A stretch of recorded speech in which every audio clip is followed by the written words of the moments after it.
Welcome back to the Slide Job Podcast. I'm your host, Colton Smith, or Left Turn Central, here joined by producer Josh Northcutt, who appears to have a different background here today. We will not disclose said background, but we will point it out. Then we also have Brandon Bull Davis, of course. Fellas, we're here on a Sunday with a little different move. I don't know. I might still keep this one out on Tuesday. We'll talk about it after the show, but just wrapped up the race. We're about to talk about it. I got an NBA Finals to watch after this. But how was your guys' weekend? As a pretty big weekend in sports, honestly, looking back. Huge tennis match I watched earlier today, and then NBA Finals tonight. Bull? It was. I didn't watch much other than NASCAR. Watched the truck race yesterday, which was phenomenal up until about 12 to go, and 12 to go killed what was a great race. I texted you guys, told you to turn it on, and then there there was 12 to go. I said turn it on, and we were four wide for the lead, and a wreck happened. And the next message was, "Man, all these caution laps are amazing." And then it just turned into a wreck fest. And then uh, today's race, what I thought, I'm going to go ahead and say it. I thought it was the best race of the year. I might have to rebut that a bit, but we can wait till the recap's out. But I think it's up there, but I have an argument for Charlotte. As for me, my weekend's been covered with a lot of college baseball, a little pro wrestling, and then NASCAR today. But Carolina decided to choke away home field advantage and get knocked out of the Super Regional by, if I can repeat ESPN, the bear down Arizona Wildcats over and over and over again. They kept saying that, yeah, or that's their Arizona Wildcats, but bear down is their motto. The amount of times I had to hear an announcer say that, because Carolina killing them 18-2 in game one, and then choking away game two and fumbling away game three today. But that's enough about baseball. Let's talk some Yeah, NASCAR. good Lord. I didn't realize you have a whole baseball podcast that you do 2 episodes a week. You got to bring this all Well, yeah, on. I absolutely would. I don't get to take enough shots at Josh, so I got to take one real quick. Which one of your 7 college teams is that one this week? You know what, Bull? I don't have to deal with you. I'm going to go ahead and just go into the recap, Colton. Yeah, you go right ahead. So Chase Briscoe started on the pole for the third straight week. Made me feel pretty good about him being my last pick. Didn't last too long.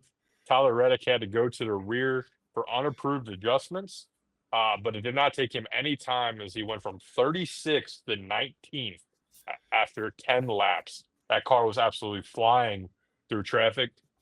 Byron took over the lead from Briscoe after lap 12 and was in control until about lap 35, when Christopher Buescher took the lead from him, winning stage one.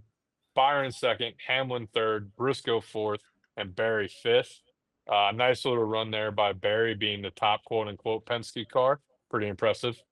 On to stage two, Blaney leads at the beginning of stage two. The chat is going a little bit excited because Colton's guys are up front. It's Blaney and it's Chase Elliott. Didn't last long. JHN brings out a caution on lap 60, and then in lap 68, Alex Bowman's season just, I mean, I feel like we literally just watched his Hendricks career die right in front of us, gentlemen. Hit the wall really hard, head on. Always a scary, scary situation, but cleared very easily from infield, had the interview, but you could tell he was not feeling the effects, but maybe these off track rumors are starting to get to him. Blaney then wrecks at lap 101 or 109. Sorry, Colton. And Byron ends up winning stage two. Cindric in second, Hocevar in third, Reddick in fourth, Chastain for the top five.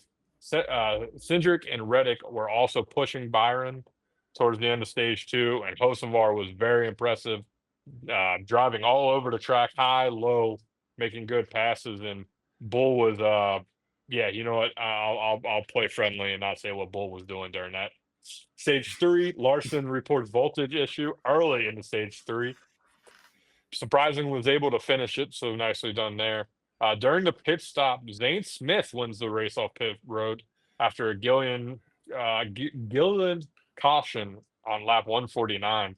Zane Smith, folks, was leading this race at one point. With about 25 to go, they became aware that it was a fuel saving race. Bad news for the two cars up front and Hocevar and Byron. Hocevar was almost 8 laps short. Clearly wasn't going to make it. And Byron was, they thought at one point was 4. Did pretty good job saving it, but not good enough. Lap 181, Hocevar cuts his right tire. No caution came out.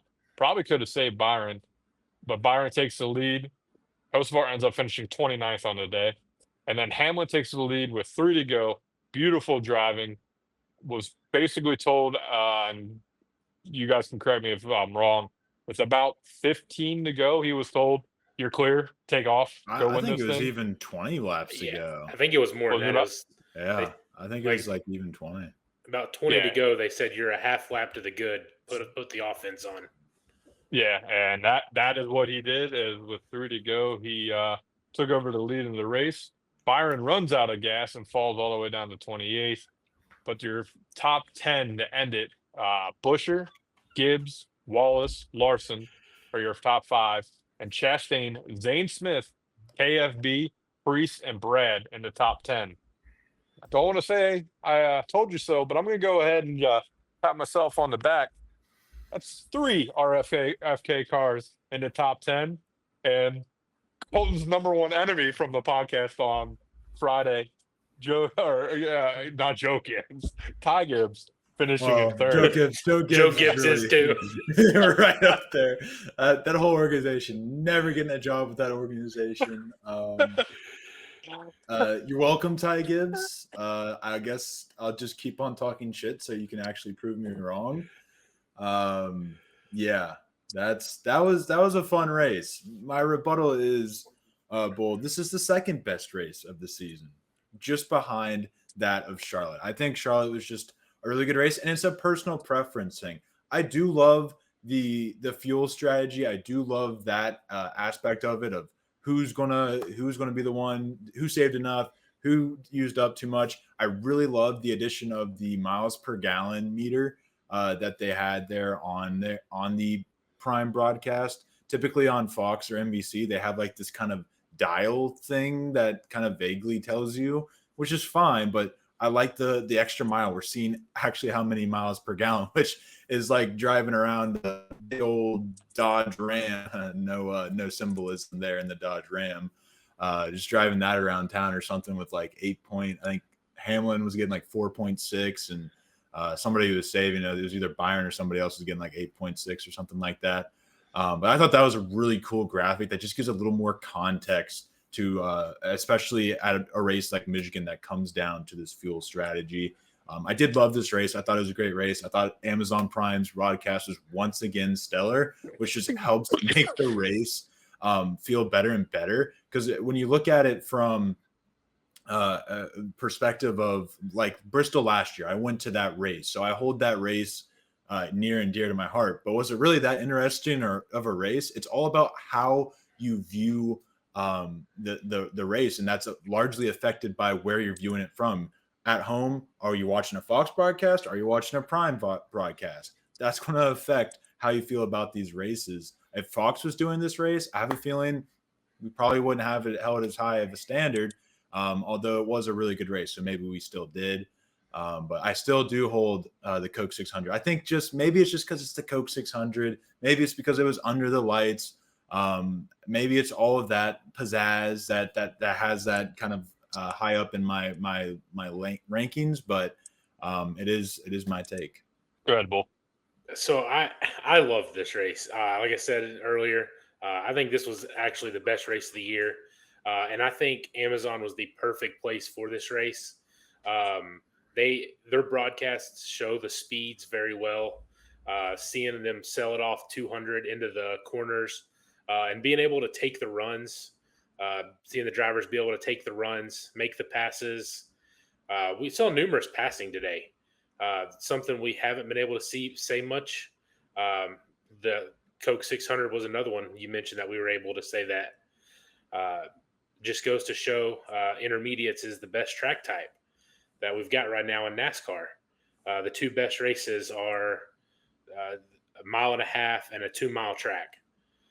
So I like I said, I think this was a great race. The truck race yesterday, I thought was a great race. We had 4 wide for the lead at one point. Like I said, so I don't know. I loved it. I get where you're coming from with the Coke 600, especially with Ross coming from dead last to win. But I don't know, something about seeing them sell it off 200 mile an hour into the corner, being able to make that pass for the lead, or being able to pass 2 in the corner, get the old 2 for 1. Just something about that was impressive, and the Amazon broadcast being able to show that speed did a fantastic job. On the contrary, I miss the days when we had 219 miles per hour going into the corner. I mean, I saw a couple of those clips on Twitter of just how much faster they are, and it made me kind of sit there and think, man, I wish we had 900 horsepower, if only for this track. Let it be this track. But I do get your point. It was great racing. It was good. But Josh, what do you got to say? I'm just going to sum it up like this. You're both right, and just that both races were phenomenal. I can't really ever tell you which race is my favorite. My brain doesn't really process like that of the emotions, but I will say I felt fully engaged for every bit of this race. And a lot of it does probably have to do with the broadcast. Me and Colton were talking about it beforehand, but even Dale Jr. playing off the driver and crew chief partnership. Yes, thank you. When the crew, what was the crew chief's name? I'm gonna never get it right. Steve Letarte. Thank you. Steve Letarte told Junior, he's like, obviously, I've never been a driver before. I've only been the one telling you what to do. So what goes through a driver's mindset when these things are occurring? And they played off well when it came to the storytelling of what we were watching. I cannot emphasize enough, like, we need to keep this.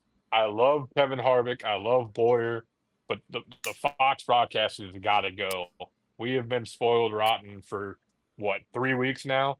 We get 3 more races of this, or 2 more? 2. Oh no! So 2 more races of this before, but me and Cole were talking about TNT. Yeah, correct. TNT and USA. It's not like we're going back to Fox. I need this core group to just stay together, and I would love the mindset. The way I was thinking about it, I know Harvick and Boyer probably want to be the face of the show, but imagine if Harvick and Boyer are the ones down there. No offense, doing the Carl Edwards and LaJoie job. It would play a nice effect as well. Not that they're not doing well, doing what they do. So all in all, I thought it was a fantastic race. I'm very excited, and I'd like to say I'm looking forward to Mexico, but technically I am. But it's just my vacation, not the race. So you are. So you heard it here first, guys. Josh is excited for Mexico. Real fast. It came very close.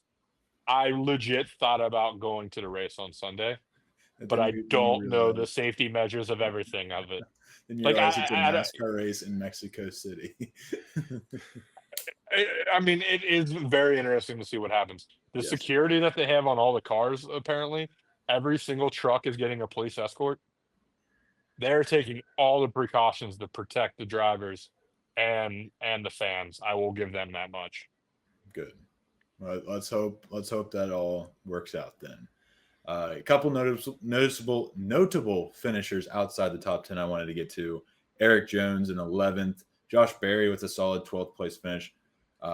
Reddick and Suarez 13th, 14th. Chase Elliott 15th again. How about that? Bell 16th. Dinger 17th. Shane Van Gisbergen. How about that? 18th. Going into race, he could be. Speaking of Shane Van Gisbergen, Ben, I got a little comment for you. The next 30 seconds, if you're not Ben, just go ahead and turn it off. Ben, we're going to Mexico City.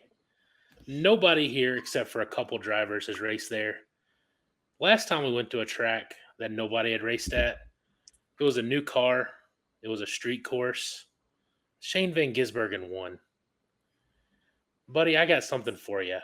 If SVG don't win this week, it's going to be a long week for you next week. I love that. If you're not Ben, just keep scrolling. Oh man, This- I've never rooted for somebody to lose so hard now. you know he's gonna go out and lead every single lap now. No Yep. passing is gonna happen. Yep. SVG is going to be Ben's pick to win. The only thing I need now is Colton to pick SVG, pick 1 in the pick 5. Do I mean, I have pick 1, so.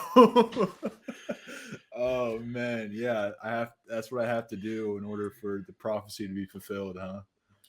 Well, we'll see what happens on Friday, but that was awesome. Yeah. All right. So can the non-Ben people be watching out? They can return. All right. Welcome back, non-Ben people. Yeah, those are some of the noticeable finishers. Shout out Ryan Blaney for just absolutely blowing this week, and proving that once again he just will not have good luck. Last week was probably a fluke. But shout out Bubba Wallace. You mentioned him in the top 10. Got to give him his credit. Got to give Ty Gibbs his credit, of course, as much as I tried to discredit him last week. I do, and I have said before what I said last week, that Ty Gibbs is a talented driver. You don't win 8 races in Xfinity for no reason. He just needs to figure out how to unlock that on a consistent basis. So hopefully he does end up doing that. And maybe I won't yell at him as much. But yeah. Any other thoughts from the race that you guys want to wrap up before we get into? We can talk a little bit about the big announcement from Dodge this weekend. One more thing that I want to mention. I don't know if you heard it. They were talking to Carson Hocevar when he was leading before he got the flat. Then they said we're 5 laps short. At this point, he was 5 laps short. And they were talking on Channel 2, the spotter and the crew chief, running through all these scenarios. And they said, basically, we can either keep running, hope for a yellow, or we can pit now and try to come back. So they came on him and left it up to him and said, basically gave him the option. Do you want to keep running and hope for a caution, or do you want to go ahead and pit? And he wanted to keep going for the win. Even though knowing he was 5 laps short, I don't know. I've gained so much more respect for that guy over the last couple weeks. I know when me and Josh talked about it last week, and I was in the very minority of that one and didn't think he did anything wrong with Stenhouse. So no, I agreed with you on that. I wasn't here, but I agreed. I don't know. I've gained so much more respect for him, the speed that he's coming, the way that he's been driving. I think Josh said it. He's getting a win this year, and he's making the playoffs. They've had so much speed this year, this last couple weeks since the All-Star break. They used that as a reset. Yeah, absolutely. I mean, he's been competing for wins literally every race since the All-Star break. So maybe, I mean, he's a decent road course guy. I wouldn't necessarily call him out to say he's going to figure it out. But I mean, like I said, it's the first race at Mexico City, so we have no idea how some of these drivers are going to drive, how much momentum we've seen from him, how much speed we've seen from the 77 car. It's not out of this world to believe that. But Josh, did you have anything you wanted to comment on before we move on? Yeah, I was just going to mention the Hocevar thing as well. I don't think I've ever seen somebody become a star in a matter of a month as quickly as I have Carson Hocevar. He's the most talked about driver. He's the most talked about driver over the last 3 weeks. I mean, he is. I feel like I have seen this before. When you get called the new Dale Earnhardt, all right. No. Let me explain. Not that he is, because there is only one Dale Earnhardt, and there will always only be one Dale Earnhardt. I know. There will be another Dale Earnhardt. I'm the biggest Dale Earnhardt fan you fucking know. So knew let's you not get weren't that saying wrong. that. You're And also I even not dropped the the F bomb there, so good thing we're going to get in trouble with you too. But no, I have to emphasize the fact of that his style, like he became kind of an up and coming type dude to literally over the last 3-4 weeks, he's all everybody talks about, including the broadcast. He's been the most popular talk. The fans were going crazy when he took the lead. Yes, being his home track, it played a role in it. But I'm just saying, like his star nature over the last 3-4 weeks, I don't remember a growth like this. Um, I'm sure if you sat down and thought about it, or Mr. NASCAR himself, lucky dog Ben sits down and thinks about it, he can turn around and come up with it. But besides that, yeah, I can't think of a driver. One one other thing talking about Hocevar, I don't know if you heard it. It was early on in the race. Him and Ross were running side by side through the field, and they played a scanner audio. And they didn't ever say which one it was, but one of their spotters said, watch out for him." And Dale Jr. said, "I don't know if that's coming from the 1 or the 77. It could be coming from either one." Yeah, I do remember that. I saw that clip. Yeah, I saw that part. Oh, that's funny, and it's a very valid point. But let's go ahead and move along to Dodge. Josh, I'm not saying you're wrong on that necessarily. It's just it has been very quick. It's been very surreal, and Hocevar very often. My only rebuttal was that I feel like Hocevar very often gets talked about, but not in the way that he's getting talked about now. You are right in that for sure. So let's go ahead and kind of quickly go through the Dodge talk. It was already kind of spoiled. Today would have been the day that it would have been officially announced, but Fox decided to spoil it. Shout out Fox for that. We don't have to go into detail on that, but Dodge will be competing in the Truck Series with the Dodge Ram. They had the model car that Bull sent a picture of it being in the background of a video. They went ahead and put that out. The official picture of the car, I'll go ahead and put that on the screen now for the viewers. But they did not announce a driver or a team that they will be competing with. But realistically, they got to be announcing that fairly soon, I would think. So I just kind of what thoughts do you have on Dodge coming back to Ram? And it said that they are pretty well. I think a part of that they are confirmed to be coming back to the Cup Series eventually. There is no plan on that, and it's not even confirmed that it will be Dodge. It will be a Dodge affiliate. I forget is it Dodge Chrysler? Is that who owns them, or is there somebody else that came in and bought them?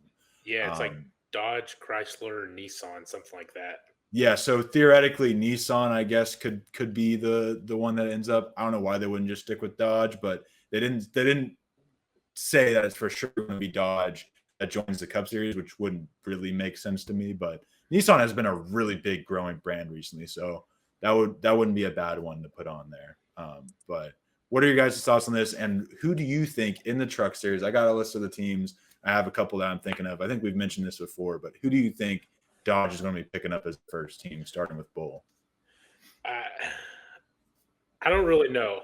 A couple weeks ago, I had an idea of who I thought it was going to be, and then I actually made a prediction, and then 2026 or 2027, Trackhouse entering with Dodge as a Cup team.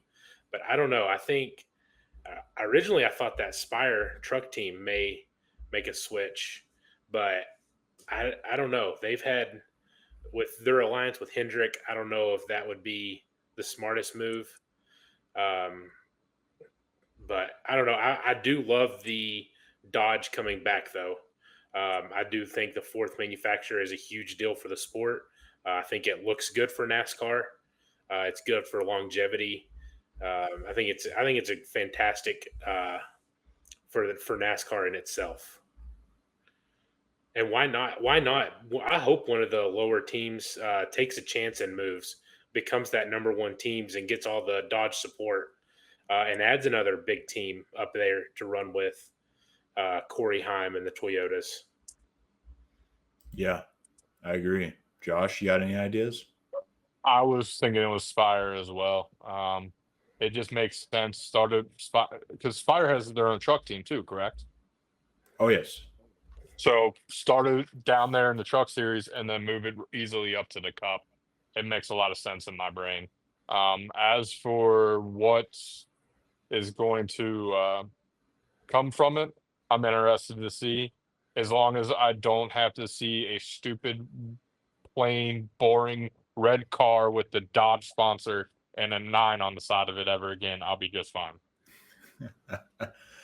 The only comment I'll have on Spire is like Bull mentioned, they have a lot of success with their Hendrick partnership and their Chevy. Chevy's giving them some support. Remember what happened when Legacy announced they were going to Toyota? They lost everything. I don't know if Spire can risk that right now. It's going to be 2 to 3 years of a lame duck season. At least with Legacy, they had half a year or so, 3/4 of a season maybe. When you're looking at Spire, Dodge is not going to be in the Cup Series probably till 2027 at the earliest, 2028, 2029 more likely. So I don't think I would put myself in that position this early on. Maybe still have the talks when they move to the Cup Series, but it's not necessarily something that I would risk. And that's kind of the same thing when I look at Front Row. It is a good idea to maybe be that team that brings them the Cup, but I don't know if they want to jump and already switch sides this early in the Truck Series while still running with Ford in the Cup Series. So I would argue that would actually maybe not be a bad idea though, with this lawsuit and potentially all that chaos that's about to happen anyway. Yes, but would Dodge want to partner with a team this unstable, uncertain of a future? Like the two teams with the least certain futures in the Cup Series are 23XI and Front Row more especially. So I'm not sure I would want to put my eggs in that basket quite yet if I'm Dodge, if I'm trying to legitimately rebuild this program. So then my eyes turn to a McAnally Racing. Like, what really alliance do they have? I mean, they're with Toyota, sure, but are they necessarily fully aligned with Toyota? Nice is one that I find interesting because Nice seems to be a team that kind of thought they might be able to work up the ladder to Cup Series. Because that's the other thing. In theory, if Dodge gets like really partnered with one of these teams, they could move up to the Xfinity Series. They could be Dodge's Xfinity Series extension. They could end up being Dodge's Cup Series extension. So maybe ThorSport, maybe Nice, maybe they see a path to the Cup Series here and decide to take their chance on it. I believe Tricon is literally just Toyota, and they call it Tricon, so I wouldn't throw their hat in the ring there. But I think Nice and ThorSport are two to keep an eye on as potentially being Dodge's vessel, being like Tricon, which is an extension of Toyota Racing, being a Dodge racing team that works their way through the ranks and finds their way to the Cup Series. I think you're right. I think the best bet is a team who is just in the Truck Series right now, and then hopefully make that expansion into the Xfinity or the Cup Series. Mm-hmm. And I'm glancing at that of the Xfinity Series, and I don't really see anybody there that would really legitimately be maybe colleague potentially. You could have picked up, which, like, side note, colleague is awful this year in Xfinity. Good Lord, this is bad. 17th place is your best driver, and that is the 10 car of I don't even know who, Daniel Dye. That makes sense. Good Lord, I didn't realize how bad they were. Sorry for that diversion, but they went to Cup and their Xfinity program really, really suffered for that. But yeah, that's enough. Maybe Haas if they want to try and find some way to become relevant again, but I don't really see any of that. So I think Truck Series is really your best bet because I do think Nice has a little more money than you think if they were to consolidate the cars that they have and make that jump to the Xfinity Series and then Cup Series. But there's also Trackhouse, there's also Spire in Front Row, but I don't think they can make that leap yet. I think that puts you in a shit position for your Cup Series team, which Trackhouse is already in a bad spot, and Spire is in a really good spot right now, and probably don't want to risk that. The only thing I'll say about Nice is they have a partner. I think it's Nice has a partnership with Trackhouse. Yes, they do. So that I don't know if that would hurt that at all. It would obviously hurt it going two different manufacturers. But right now they put Ross in that truck quite a bit. Not if Trackhouse maybe is looking to join Dodge. I mean, it all just depends on how soon Dodge is joining. If that is in line, maybe that's why Trackhouse is performing so badly outside of Ross Chastain. Maybe they've already signed. Maybe there's more behind the scenes than we know. But we can really only speculate from here on. But I'm really excited to see who Dodge ends up going with to start and who else maybe joins the fray. And that truck that they posted, that was a sharp looking truck too. It looked good. It's a good looking truck, no doubt. I cannot argue against that whatsoever. I'll throw it up on the screen just one more time for everybody to see. But we aren't even to fly the flag yet, and it's already 30 minutes. So do we want to maybe speed this up a little bit? Which the second fly the flag probably will not help in that, but we do need to definitely air out that conversation. So we might be in for a 50-minute bonus edition episode. We can throw those in every once in a while. We had a lot to talk about today, but Josh, do you want to take it away for fly the flag? I was actually going to ask you, since I'm doing it from my phone, I can't see both the Okay. rundown and. So you would allow me to do the honors? Yes, feel free. Why, thank you. The first fly the flag here is related to our Dodge conversation. By a decade from now, Dodge will have another NASCAR championship. This is the most random, bold thing I've ever thought of probably for fly the flag. But Josh, what are you flying? Red. red is, can red be? See how red this is? Yeah, that's how red. You could have just put into your hat, but yeah. Or that, yeah, or rose my hat. No, I just, first off, like, there's still uncertainty, like you mentioned, how long they're going to be in the Cup Series, or how long until they're in the Cup Series, and then you throw in, it's going to take years to get things going down in the truck, and it seems like there's some really good teams that already know what they're doing. I'm just going to say red, and no. Cool. So I'm going to go yellow. I don't think they will have a cup championship, but I think they will compete for a truck championship pretty soon. I think that if they wouldn't be coming into the sport, if they wasn't going to be coming in and dropping a bunch of money. So I think they're going to be coming in, dropping a bunch of money. I think they're going to go out. Silly season is ramping up. I think they're going to go out and they're going to go after a hot driver. I don't know who it's going to be, but I think they're going to go after a big name driver, a big name team, and they're going to be trying to compete right away. I have an idea, gentlemen. There's somebody in the truck series who's probably looking to move up the ladder a little bit, huh? He probably is. He's signed with 2311, but like as we've seen in the past, signing doesn't necessarily mean you stick around when you see a better option. And Dodge, Corey Heim, I don't know. How awesome would that be? They go to Corey Heim and say, "Hey, look, you come race our truck for 1 year. 1 year, we're going to start our Cup team, and then you're going to move up as our Cup team expands." Come on, Dodge. You better be watching this podcast, Dodge. We're giving you outstanding ideas. Yeah, I do think if you get Corey Heim in Dodge in trucks, championships can definitely happen. So, yeah, I like that. I like that. For me, I'm gonna go ahead and do the yellow as well. I was thinking I wanted to be more of a trick question. So thank you, Bull, for thinking about it. The truck series, I think they will win one by the end of the decade, just because the truck is definitely one where if you throw enough money at it, you can get a win. So yeah, moving on. This is the topic that will probably send us to 40 minutes now.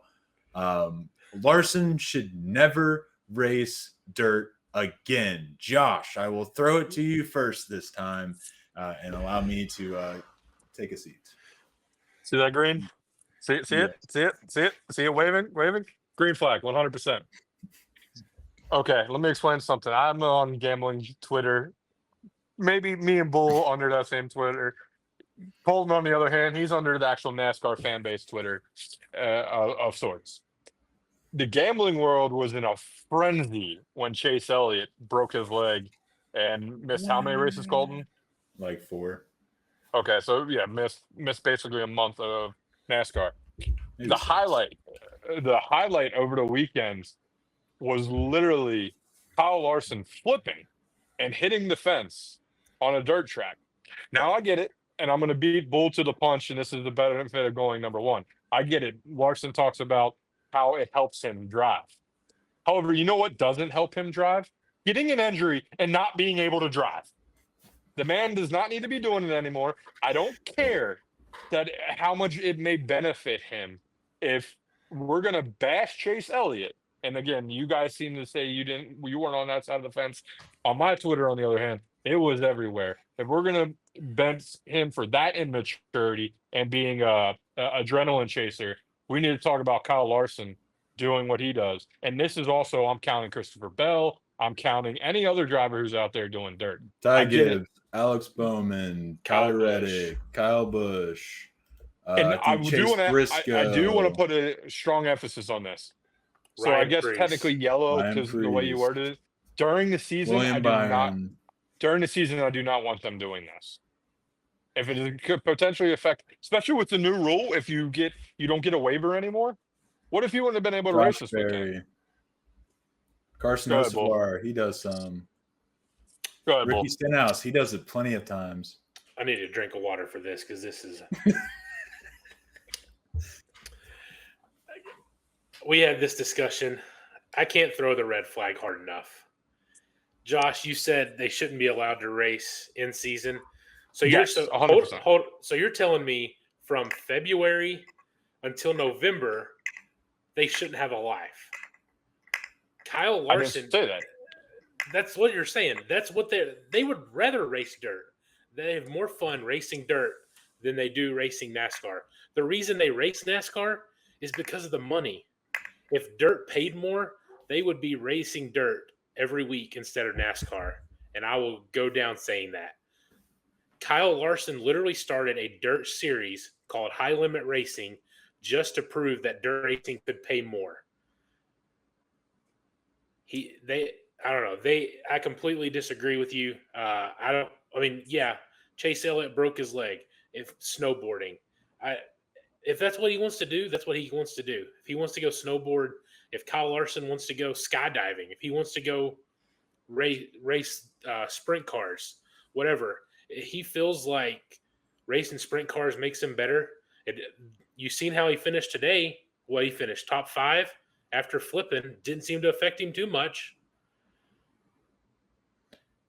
Yeah. Can I rebuttal real fast, Colton? Just go right ahead. You guys are saying everything I also just want to throw this out here. Think of any other professional sport, any other one. How many contracts there are that you can't play a game of pickup basketball if you're a basketball player. You can't go out there and you can't be playing football or doing another high intensity sport and risking yourself. Your job is to be a NASCAR driver. So yes, Bull, I do expect them to show up on Sundays and do their damn job and not risk their lives and risk their career on a Friday night to entertain maybe 100 people. And yes, I do understand NASCAR and racing is built on the dirt. Without it, there's nothing that will be happening on Sundays. There's a reason why I hate the man, William Byron, because he learned on a computer, and I wish I was part of that technology, and maybe I could be racing. No, I can't. I tried it. It's not fun. So it's also very expensive. Still. So you're a big football fan. Yes. They play on Sundays. How many days a week do they practice? They go out, they wear pads, they practice, right? Okay. How many times can Kyle Larson take his NASCAR to a track during the week and practice? 20 minutes. 20 minutes. They get 20 minutes. So he goes out, he goes to the dirt, and that's how he refines his skills. He can work on stuff. He can work on throttle control. He can work on reading the track. That is his practice. You're not most of the time in practice. You're not fully padded anymore. By the way, in the NFL at least, there's rules against that. So that's already been proven wrong right there, Bull. So again, It's still practice. But it's still practice. Doing full speed on a Friday night with a bunch of amateurs is not smart. Plain and simple. Amateurs? He's not racing amateurs. He's racing the professionals. Tony Stewart's out there with his team. So you're telling Tony Stewart his team an amateur? He's Yeah, going I'll up tell against you, pro I'll- dirt racers that do this for a living. Yeah, I got a family member who does living. it. I get it. But all I'm saying is they're not NASCAR drivers, and that's not his job. So yeah, I'm sorry, I'm not here for it. And if I have to watch him flip again, all I'm hoping is I hope you're right, and we never have to worry about the situation. But if I ever get to Josh's rage was too much for his internet. Of all times for Josh to lag. The picture of his face that it froze on is even better. Oh, he is still going, I bet. it's so backed up right now. He left. Oh no. Hopefully he joins back. Hopefully, yes, he's coming back. All right, let's hear it. when did I get cut off? Because now I'm fuming. It's been so long, I don't even know. I'll be honest. All I have to say, and when I was venting on it, I was venting. I we could hope I tell. never get to say I told you so. That is all I'm Yes, saying. I that's hope what we you're- never ever have to deal with a situation where there's a serious injury to a top driver and a career is ruined or a season is ended and we're looking back at what if. I agree. And I agree with you on that. I hope nobody gets injured doing it. But I don't think you can tell them they can't go race. They race for a living. That's how they get better. So I just don't think you can say, hey, you can't go race when we're writing you a check to race. Whew. Well, you guys made that really easy for me. There's nothing for me to really add to that. You guys really said it. If it wasn't made clear, I fully agree with Bull on this one. And I do see Josh's point. I do fully see Josh's point. But bringing in Chase Elliott's situation, you're just like validating the people that are hating on Chase Elliott by like pushing their point with Kyle Larson doing stuff. So that's also the part that I didn't fully understand. But I do get that. I do get but if you tell Kyle Larson right now that he can't race in dirt, he's either leaving the sport entirely, or he's going to go to a team that'll let him race dirt. He just wants money. You know where he's going? He's going to Dodge when they start a new Cup team. He's going to race for Trackhouse, just like in the What If. For Dodge's Trackhouse team, as I mess up my hat. This is Power 5 time yet. Jesus Christ. Yeah, let's go ahead and do the power rankings here, and get this show to a wrap up. We're not even doing the last question. Let's go ahead and let Josh. You want to get there so fast? We'll let you go first. That's fair. Coming in at number 5, there is no driver because right now there is currently too big of a gap. I can't pick a number 5, so I'm skipping it. Number 4, I'm going Christopher Bell. Number 3, I'm going William Byron. He's racing really well right now. Problem is for William Byron, he can't finish the damn race and find a way to win, whether it's his own way or bad luck, such as running out of fuel today. Number 3, well, hold on, yeah, wait, nope, math is hard. Yep, number 2 is Denny Hamlin. The win today puts him very, very, very much closer to number 1. But number 1, I'm still going Kyle Larson. As we mentioned, he is the best driver in NASCAR, and he still has 3 wins. He still led the most laps. Yes, I know 500 plus laps at Bristol always will help with that, but he beats Denny in every category except for wins. So go ahead and give me Larson number 1. Bull. So I'm going to start out with a little bit of a hot take. Honorable mention, Christopher Bell. At number 5, Carson Hocevar. Maybe I should go first next time. Dude's been on fire. At week 1, I thought it was just a fluke. then he kept doing it. He's kept doing it, kept doing it. Ever since the All-Star break, they've been on fire. Use that as a complete reset. Number 4, Ryan Blaney. Got the win last week. Had a wreck this week. Crew chief basically told him it was a skill problem. Number 3, William Byron. Still led almost 100 laps today in a 200-lap race and still didn't get the win. Number 2, same as Josh, Denny Hamlin. Now he's got the 3 wins, the same as Larson, and having a great season as well. And number 1, I got to leave Kyle Larson up there, just having a great season and still finished top 5 today.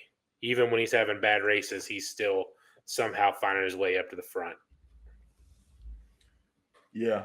I want to keep Ryan Blaney at the 5 spot. Terrible finish, but got the win last week. And again, he's been the fastest car all year long. He's been at least the most consistently fast car all year long. Just can't get the finish.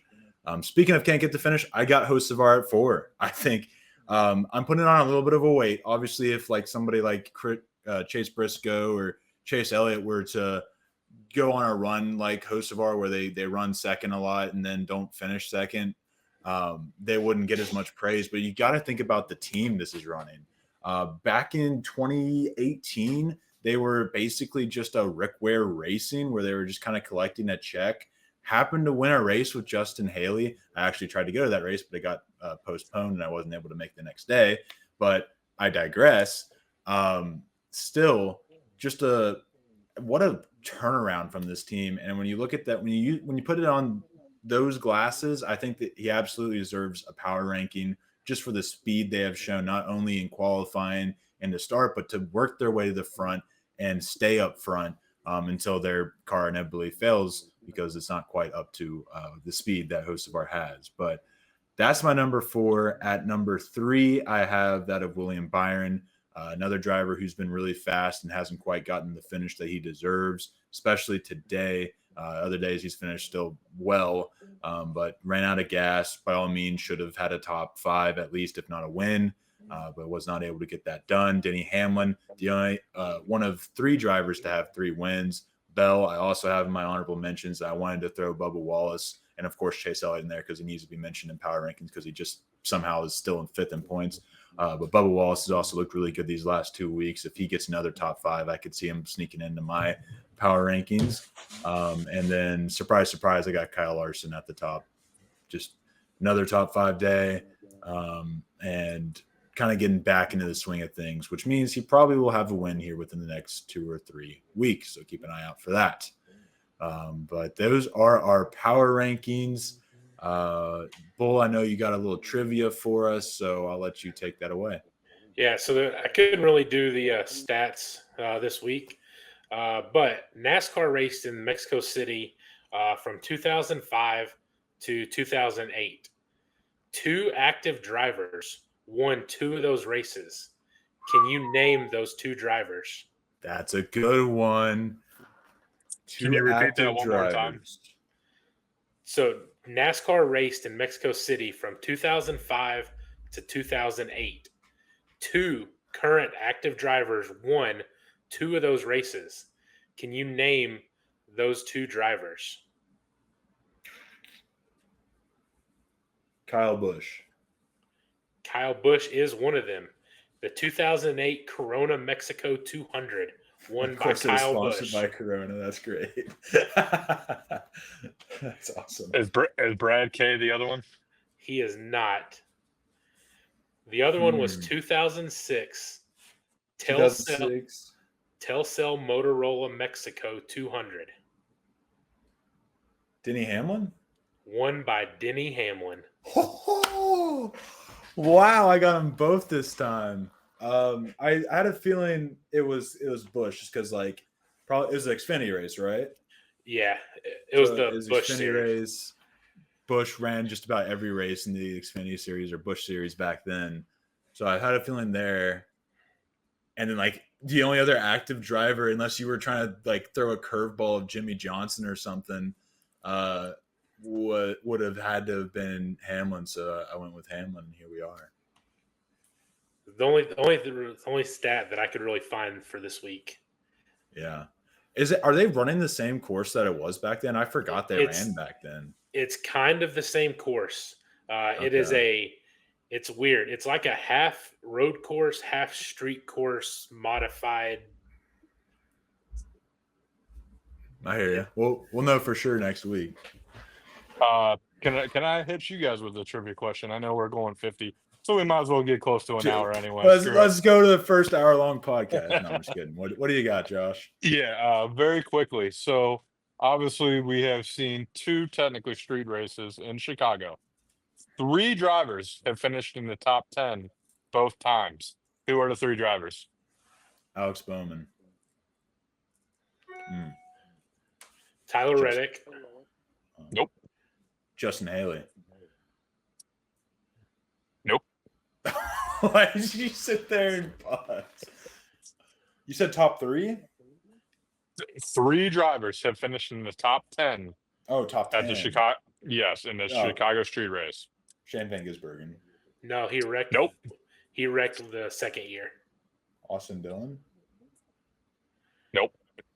Boy, you got any more guesses? I'm just saying drivers at this point. Hasn't Denny ran well No. there? No. I really thought it was Alex Bowman. It's KFB, Michael McDowell, Did not. and Colton Ty Gibbs. The best driver average in the 2 street races is Ty Gibbs. Had to end the podcast on that. Thank you all for tuning in today. Be sure to follow us on Twitter at CX Podcast Network or CS Pod Network. Be sure to I need to add this to the rundown. We're on Twitter, we're on Facebook, we're on TikTok, we're on Instagram, we're on anything you could ever think of. There's a couple clips from this show that will make it to one of those platforms for sure. So I'm excited for that. We're on all of those. It's all at the CX Podcast Network or Pod Network on those platforms. We're also on Apple Music, Amazon Music, and Apple Podcasts. We don't do music, but we could. I'm sure Josh has a beautiful voice. Bull, you guys a little duet talking about Kyle Larson there. We're on all of that. I'm going to have to write those down. Was Spotify? That's the other one. Well, how could I forget Spotify? We're on all of those now at CX Podcast Network. We'll have popped up a little thing for you guys to see that. So be sure to go check us out on there if you don't want to watch us or see some additional content. We're trying to put some other stuff on there as well. So, but that's all we got. Follow myself on Twitter at LFC__99, Josh at JNorth1989, and Bull at Bull_81818. And we'll see you all on Friday. Peace out.